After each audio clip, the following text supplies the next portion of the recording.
protectors here. This world will fall, like all the others.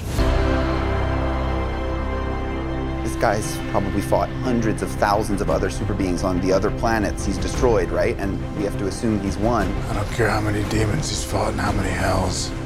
He's never fought us. Not us united.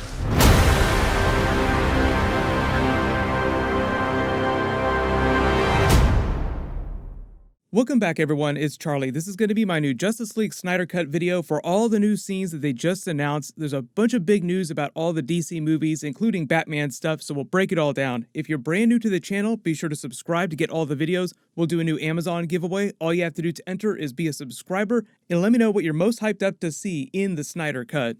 So just starting with number 5, big stuff first, Zack Snyder and Warner Brothers announced that they're bringing back most of the main cast of the Justice League actors to film brand new scenes for the Justice League Snyder Cut this fall. Pretty soon, actually. They've already been working on completing the movie all year already. But this is a big deal, actually bringing back Ben Affleck as Batman for brand new scenes years after they filmed the original movie. Deadline, Variety, Hollywood Reporter, all the big Hollywood trade publications are reporting that it's Ben Affleck coming back for new Batman scenes, Gal Gadot's Wonder Woman, Aquaman, and Cyborg, and that's it. They didn't list Ezra Miller's Flash or Henry Cavill, so that means that whatever Zack Snyder is doing with the Flash during the Snyder Cut, he already has all the footage of him that he needs. Henry Cavill also just did an interview recently after this announcement was made because he has a Netflix movie that's out this week with Millie Bobby Brown from Stranger Things, and per him, he's already filmed all the Superman scenes for the Snyder Cut that were necessary way back when Zack Snyder was originally filming the movie in 2016 and 2017. And on top of that, they finally revealed a more correct estimate for the actual budget of the Justice League Snyder Cut movie, and it's way bigger than a lot of the trades reported earlier this year. So number 4, most of you just want to know what the new Batman scenes are going to be, new Wonder Woman, Aquaman, Cyborg. The way the trades are reporting the announcement, the reshoots themselves are only going to last for around a week, maybe a little bit more, and even though I only mentioned those 4 Justice League actors coming back to do new scenes, there will be a bunch of minor background actors and lesser characters. All the headlines this past week were really just about Ben Affleck coming back as Batman for new scenes with the others, but when you do reshoots, there's always a bunch of stuff going on in the background of scenes too. But the only types of scenes that they can finish in under a week, like they're doing right now, are mostly just smaller character moments where they're talking to each other and exposition scenes, like smaller character moments. The news reports also didn't specify whether or not the main Justice League actors would be coming back for their new scenes at the same time, like if the new scenes will have all of them together in the scenes talking to each other. Some of the scenes are probably them just dipping in for a day or two here and there in separate new scenes.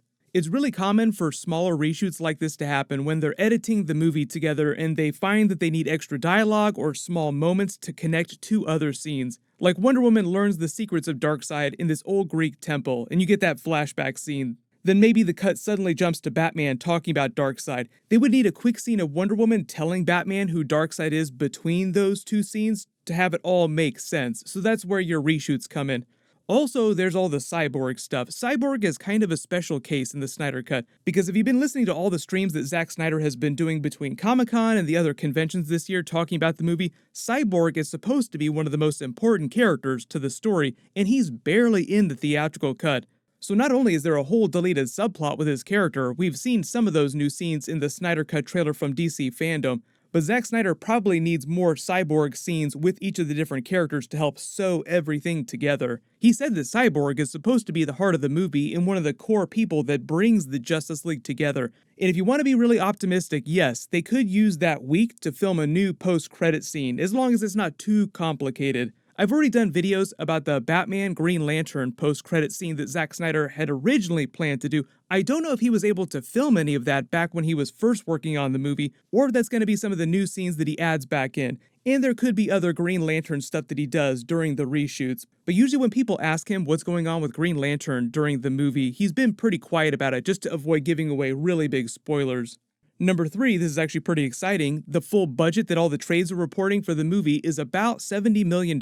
That's almost the budget of the Joker movie with Joaquin Phoenix. Very different kinds of movies though. The Joker movie was almost like a small indie movie by comparison. But that $70 million figure is more than double what the trades were reporting the budget was earlier this year. That's a ton of extra money.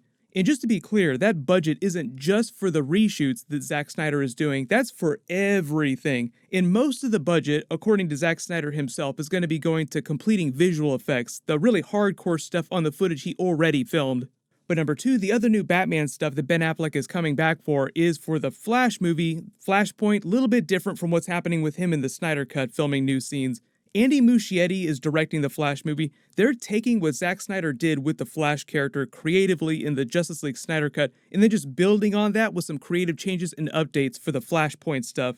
A lot of you said that you'd like to see them fix the way that the Flash runs. That's one of the things that they will fix during the Flash movie, in addition to giving him the new costume. And the quote about rebooting the DCEU that the Flash movie producers gave say that the movie will restart, quote-unquote, everything, but it doesn't forget anything. So when they're talking about Flashpoint, Ben Affleck's Batman, Michael Keaton's Batman, it means that they're going to be changing some of the continuity in service of bringing in the multiverse and just retuning everything to add the newer, bigger movie characters that they've added since the last Justice League movie, like Shazam and Black Adam, so that all the DC movies make sense going forward. But I think it's important to remember that they say that they're not forgetting anything, and that's just the confirmation that they're not completely retconning Ben Affleck's Batman away, if you're a big fan of his version of the character. I know there's some hardcore fans out there that really want him to come back for a Batman HBO series. Right now, the only Batman HBO series that they've said that they're making is Matt Reeves' Batman HBO series based on the Robert Pattinson Batman movies.